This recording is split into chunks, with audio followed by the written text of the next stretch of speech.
last 19 to 20 years.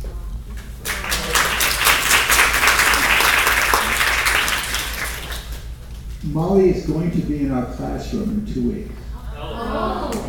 So she will be very brief today, but you will have more time to ask her questions when she comes to classroom. I want to point out that I came here with my mother approximately 27 years ago, almost 28 years ago. And as Arnie said, they were just buildings then. It was dark buildings, old buildings. My mother said, I will never come here. I think you're going to see today a very different group of facilities. And also, as Arnie said, there was one program basically, in-home care, assisted living and nursing care, and now there are 12. This is due to dynamic leadership, and the great leader I'm introducing is Molly Forrest. Thank you very much, and thank you for coming to the Valley. I know that USC can be perceived as a long ways away, but you're never that far from home, right? Today you are going to look, I think, only at this campus, Ed, am I correct? Yes. And this campus, unfortunately, is the smaller of our two campuses, but it is where we built and opened in 2007 the Joyce Eisinger Kiefer Medical Center, which is an acute psychiatric hospital and skilled nursing beds. We also offer the Taper Skilled Nursing, which is where we do much of our short-term rehab. And last, we have what we call the Brandman Centers for Senior Care, which is our PACE program. 3 acres of this campus is scheduled to be redeveloped, and where we are sitting will eventually become one building for memory care, assisted living, 68 units, and 120 units of independent assisted living with a swimming pool, a jacuzzi, a whole fitness center, locker rooms, which will be available to certainly the residents who live here, but also we are hoping to do health programs for the community and make it available to our employees. The home, as Arnie probably said, started in Boyle Heights back in 1912. So we were here before many established charities, certainly before Social Security or Medicare, Medicaid. I came in 1996, and the home took care of 600 elderly people very well in skilled nursing and residential care. Our annual budget was $25 million, and we needed $5 million of donations, which 5 of 25 is 20% of our revenue, had to come in donations in order to feed people and turn on the lights in our buildings. It did not cover to put on a new roof or to do anything unusual. And the issue for the home always was, what if the recession of 2008 had happened earlier? What would we have done if donations fell off? So when I joined the home, the board was very clear. They wanted to find a way to do more for the community, and they wanted to find a way to reduce the reliance upon fundraising. So what you have now is our annual report from 2015. So frankly, it is already about a year and a half old. Our annual year, because when you're a company, you can pick the end of your year. It's not like being a taxpayer and 12/31 is it. So our year ends August 31, and so literally tomorrow begins a new year for us. Our audit will be at the end of this calendar year, and we will release a new annual report next spring. What is most remarkable in the budget that our board approved just last night is that this coming year we will have an annual gross income of 130 million people. We will take care of almost 5,000 people, and we will need $12 million of fundraising to do that. So in 20 years, we have moved from 20% of our budget in donations to just under 10%, about 8%. Now that's progress, but if I were in the for-profit world, they would have fired me a long time ago, because it's not enough, right? When I first came to the home, I had only worked in for-profit. So one of the board members said to me, not-for-profit chooses to invest money because it's the right thing to do, and it might make a difference in outcomes of care. So don't talk to us about profit and loss. Talk to us about how we can be better, we can do better, and we can be financially solid. Donations are a funny thing.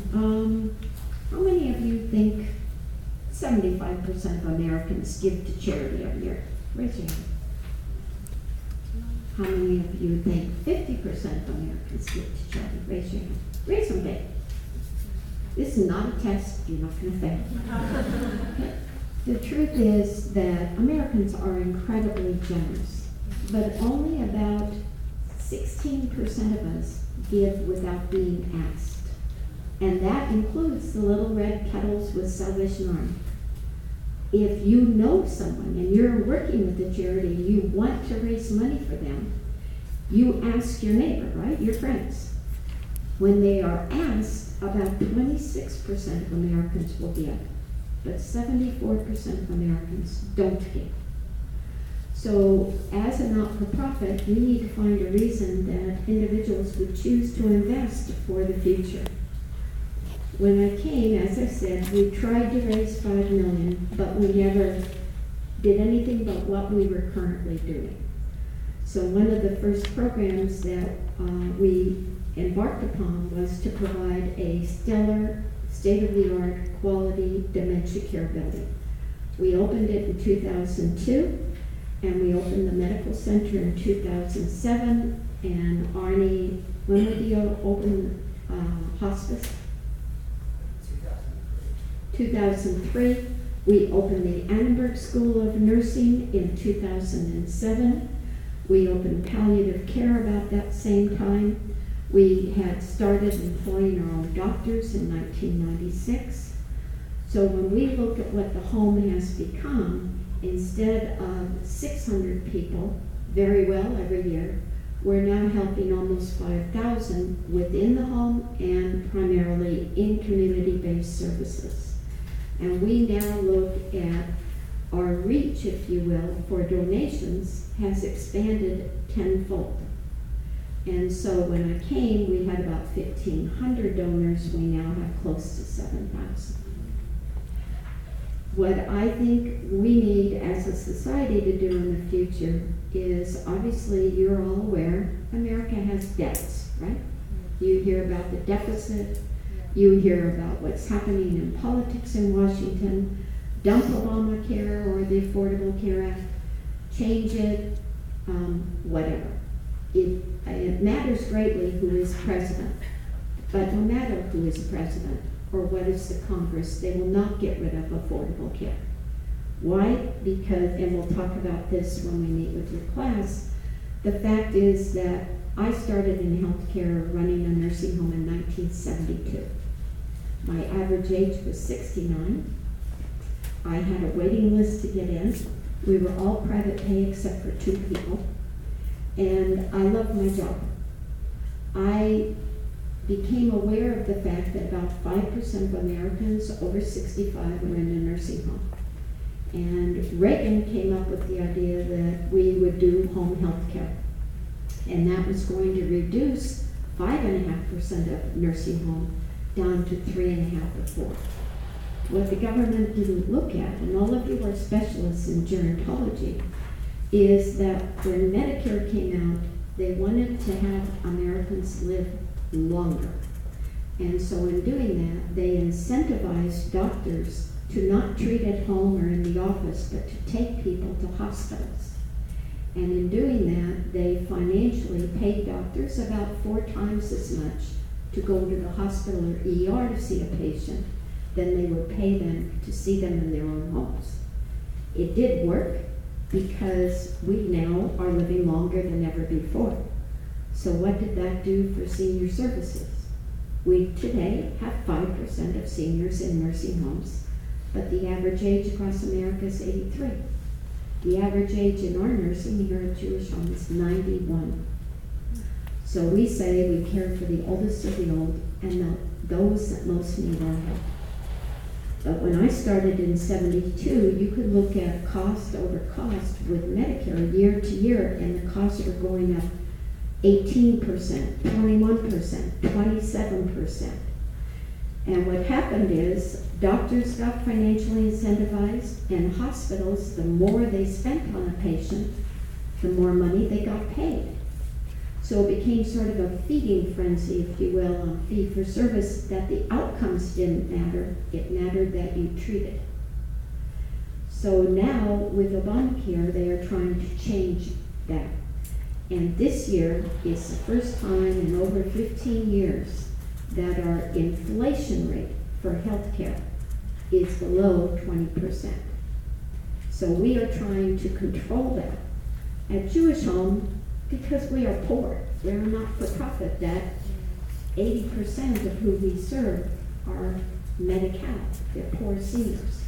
So we always have had to squeeze every penny twice and think about frugal spending. So we've always been focused on quality of care and making sure that we spend our money wisely. I believe we are well positioned for what is coming in the future. But you are in for what I tell senior living people is Toad's Wild Ride. Now, I went to Disneyland many, many years ago with my children, and Toad's Wild Ride is full of surprises and things you didn't expect.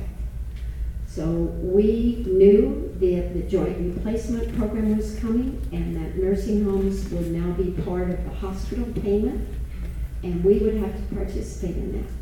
We didn't think they would immediately the following year jump out with a cardiac hospital-based reimbursement system. And they would dump into bundle payment after cardiac. They're talking about other diseases. According to the surveyors who work with us, we are the only nursing home in the valley that is totally 100% an electronic medical record. And that includes social workers, dietitians, doctors, the lab services, the radiology and pharmacy, all consolidate into our medical record. The home of today is engaged on building for the future. Your lovely professor there is a member of our board of directors, I hope I told you. He also chairs three of our subsidiary boards. We have 9 subsidiary boards. And the goal of the home is to get to 10,000, and we will believe we will serve 10,000 within 4 years.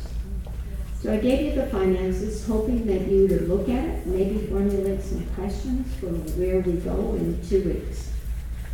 When I came to the home 20 years ago, they had commissioned a very elite fund development firm to say how much could the home raise at the maximum in 1996. And the firm came back after 10 months of study and reported that we could raise $26 million. The board said, well, that will help. We can build a building for $26 million. We internally did a strategic plan, which Arnie led. We launched a first capital campaign with a goal of $72 million, and we raised $55.5 million in about 3 years. We have now, about 3 years ago, we launched our second capital campaign with a goal of $210 million, and we are very close to reaching our goal. That allowed us to do Gonda and West LA. It is allowing us to build these buildings here, and we believe we are poised for the future. So read the finances. It'll give you an opportunity to test your skills on how you interpret financial reports, and hopefully you will have some great questions in a couple weeks. So thank you very much.